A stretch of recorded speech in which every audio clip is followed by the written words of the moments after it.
este día.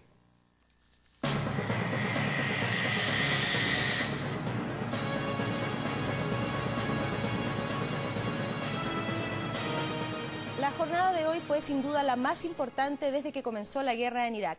Bagdad cayó en manos aliadas ante la eufórica población que recibió a los soldados con flores y aplausos y luego pisotearon y arrastraron la estatua de Saddam Hussein que había sido derribada por un tanque estadounidense.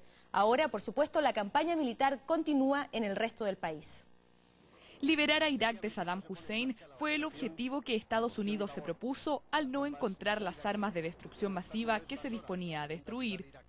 Esa liberación llegó hoy para los bagdadíes, que observaban la entrada de los tanques aliados con alegría. El norte del país aún no ha sido tomado por las fuerzas de coalición. Sin embargo, continúan su incesante avance. El próximo objetivo parece ser Tikrit, centro neurálgico de los servicios de seguridad iraquíes y pueblo natal de Hussein, ubicado 175 kilómetros al norte de Bagdad.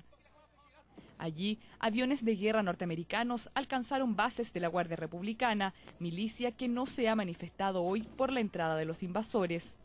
El general estadounidense Vincent Brooks dijo que el interés se centra ahora en esa ciudad para evitar que sea utilizada de escondite del régimen. Una importante facción de los grupos kurdos sostiene que Hussein se esconde en su ciudad de origen.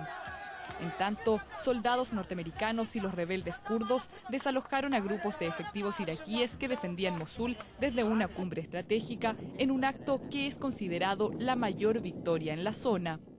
No ha habido gran resistencia por parte de las fuerzas iraquíes, que parecen estar desmoralizadas por los últimos aciertos aliados. Eufóricas manifestaciones también se dieron en esta zona del país. Frenéticos saqueos han sucedido al caos general. La ONU incluso teme que estos hechos impidan distribuir la ayuda a la población de Basora, que sufre una de las crisis humanitarias más agudas. La Organización Internacional de Derechos Humanos declaró hoy que los funcionarios británicos han reconocido que permitieron el saqueo de las oficinas del partido de Saddam Hussein como una forma de demostrar su pérdida de control sobre la ciudad. Mientras se desarrollaban estos acontecimientos fue particularmente difícil establecer un contacto directo con nuestros enviados especiales. Sin embargo, al comenzar el asedio de una estatua de Saddam Hussein frente al Hotel de los Periodistas en Bagdad, nuestro departamento de prensa logró conversar con ellos en directo. El siguiente es el relato de una secuencia histórica. Santiago, sácame una duda. Veo imágenes en directo de este vehículo blindado, veo a uno, dos, tres Marines y al lado un periodista con una cámara. ¿Es Rafael Cavada? Sí, Rafael volvió a llegar al tanque y es él. Ha sido un día tremendamente histórico, tremendamente emotivo, si quiere, para mucha gente en este país que ha salido a la calle a manifestarse. Una de las cosas que asombraba de Bagdad hace llegar era que jamás habían grupos de gente manifestando nada, salvo que no fuera una demostración de apoyo al gobierno. Ahora, por primera vez vemos aquí gente que expresa su descontento, que bendice a los americanos, que dice, inshallah, gracias a Dios que han venido. Después del desplome del régimen de Saddam Hussein, nos acompaña en el estudio el experto en asuntos internacionales. Él es Daniel Prieto. Don Daniel, muy buenas noches, gracias por acompañarnos. Buenas noches, Scarlett. Buenas noches, Claudio. Lo primero que me gustaría preguntarle es, ¿qué significan los acontecimientos de hoy? ¿Efectivamente terminó la guerra en Irak? Bueno, se tomaron el centro de Bagdad. Alrededor del 30% está controlado. Hay un 70% de la ciudad que todavía no está controlado y va a requerir por lo menos 1 o 2 días para asegurarse de que puedan tener el control sobre Bagdad. Ahora, esto es un enorme impacto psicológico para el régimen, significa que llegaron a la capital. Hay muchas fuerzas todavía en el sur de ciertas ciudades que no se han podido tomar y en el norte. Entonces hay una esperanza de que estas fuerzas colapsen, pero existe una posibilidad de que sigan resistiendo. Dio la impresión de que no hubo demasiada resistencia en Bagdad. ¿Dónde están las fuerzas de Saddam Hussein ahora? No, yo creo que hubo mucha resistencia. Lo que pasa es que hubo alrededor de 10 o 12 días de bombardeo, sobre todo sobre las fuerzas de la Guardia Republicana, que estaban al sur de Bagdad. 3 divisiones muy grandes, una de 20.000 hombres y 2 de alrededor de 12.000 hombres cada una, que eventualmente fueron destruidas. Y el resto de la gente que no fue destruida se fumó. Se sacó su uniforme y se camufló a la población. Pero lo más temido era la Guardia Republicana y nos encontramos con que entran las tropas a Bagdad y aparentemente, por lo menos así lo recogen algunos medios de comunicación, fue una especie de paseo para los norteamericanos. ¿Usted cree que ha sido así Claro, realmente? pero llevamos 21 días, 3 semanas, de bombardeo permanente sobre las fuerzas. Y la coalición ha estado permanentemente ubicando dónde están estas fuerzas y bombardeándolas con artillería, con misiles Tomahawk, con bombardeo de la aviación. La prensa no ha captado eso, ha estado siguiendo las fuerzas que avanzan hacia el norte, pero no ha captado la magnitud del bombardeo sobre las fuerzas desplegadas alrededor de Bagdad. ¿Existe, a su juicio, alguna posibilidad de que se revierta la guerra, de que se complique en adelante para los norteamericanos? Yo creo que la guerra va muy bien. Yo estoy muy impresionado por el desempeño de los norteamericanos y los ingleses, por la eficacia y por su eficiencia. Yo no había visto a Estados Unidos con tanta eficiencia desde la guerra de Corea, hace 53 años atrás, en 1950. Habían tenido fracasos en Vietnam, en Camboya, en Laos, en Somalia, en el Líbano. Habían tenido muchos fracasos.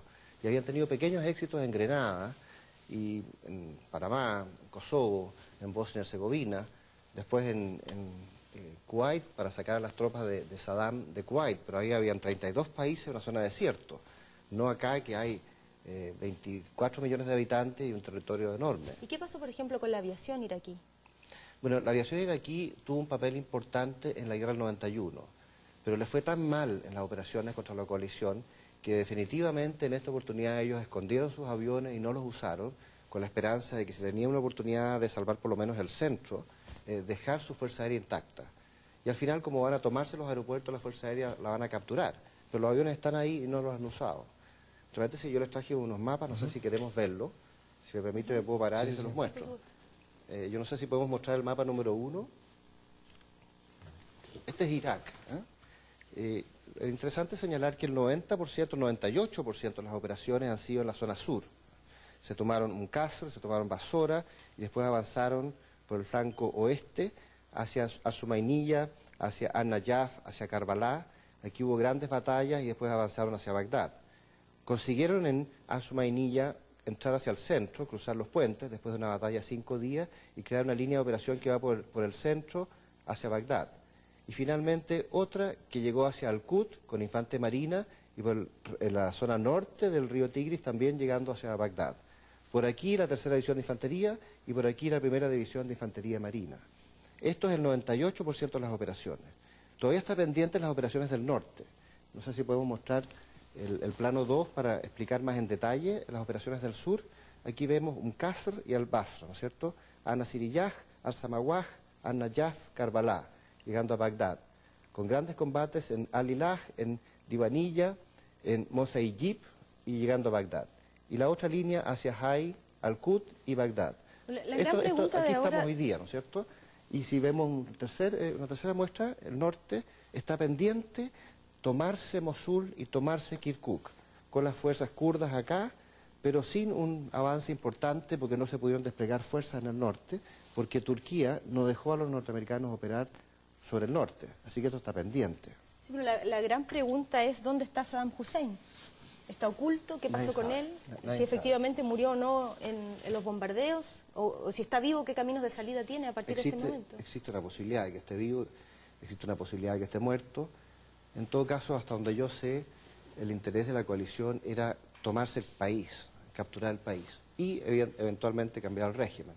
Que muera o no muera Saddam no les importa demasiado. Que se encuentren o no armas químicas es una cuestión secundaria. Es importante, pero es secundaria. Lo que ellos querían era controlar Irak y tomarse el país. Y en ese proceso están, y les falta todavía la etapa del norte. En ese lugar es donde se mantiene, en teoría, el grueso de las fuerzas, si deciden combatir efectivamente en el norte. ¿Cuánto tiempo más podría haberse resistencia? No sabemos cuál es el estado de ánimo. Si las tropas deciden que, como se tomaron Bagdad y como ya el régimen colapsó, no tiene sentido seguir resistiendo, probablemente negocien con la coalición y se rindan. Y se rindan en Mosul y en Kirkuk. En Kirkuk está el primer cuerpo de ejército que tiene 6 divisiones, cada división es de alrededor de 10.000 hombres, o sea, son 60.000 hombres, y en Mosul hay 2 divisiones más, o sea, otros 20.000 hombres. En total son 80.000 hombres, una fuerza enorme la que hay en el norte. Si ellos quisieran persistir en la resistencia, podrían dar una batalla de meses. Pero probablemente, como esto es una cuestión psicológica, probablemente no van a querer dar esa batalla de meses y van a poder colapsar de repente, en algún momento dado, o ahora o unos días más.